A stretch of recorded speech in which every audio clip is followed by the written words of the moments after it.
వానాకాలం సీజన్ ముగిసినా వర్షాలు మాత్రం వదలడం లేదు. అల్పపీడనాలు, వాయుగుండం, తుఫాన్ ప్రభావాలతో వర్షాలు దంచి కొడుతున్నాయి. భారీగా కురుస్తున్న వర్షాలతో జనజీవనం అస్తవ్యస్తమవుతోంది. ఇప్పుడంతా పంట చేతికొచ్చే సమయం కాబట్టి రైతన్నలు బిక్కుబిక్కుమంటూ కాలం గడుపుతున్నారు. ఆరుగాలం కష్టపడి పండించిన పంట నీటి పాలవుతుందన్న బెంగ ఎక్కువైపోతోంది. అకాల వర్షాలతో తీరని నష్టం జరుగుతోంది. ఓవైపు చలి చంపేస్తుంటే మరోవైపు వర్షాలు కురుస్తాయని వాతావరణ శాఖ వెల్లడించడంతో ప్రజలు ఆందోళనకు గురవుతున్నారు. చలి వణుకు పుట్టిస్తుంటే వర్షాలు భయపెడుతున్నాయి.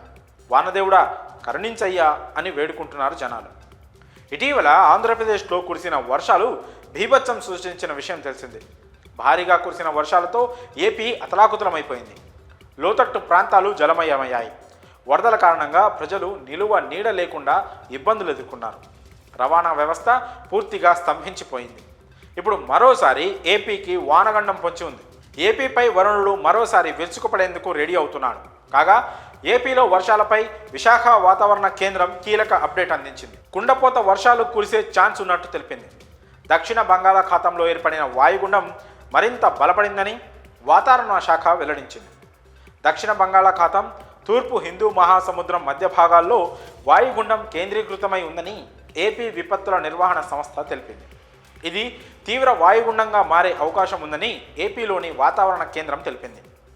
వాయుగుండం ప్రభావంతో దక్షిణ కోస్తా, ఉత్తర కోస్తాలో రానున్న 2 రోజుల పాటు తేలికపాటి నుంచి మోస్తారు వర్షాలు కురిసే అవకాశం ఉన్నట్లు వాతావరణ శాఖ పేర్కొంది.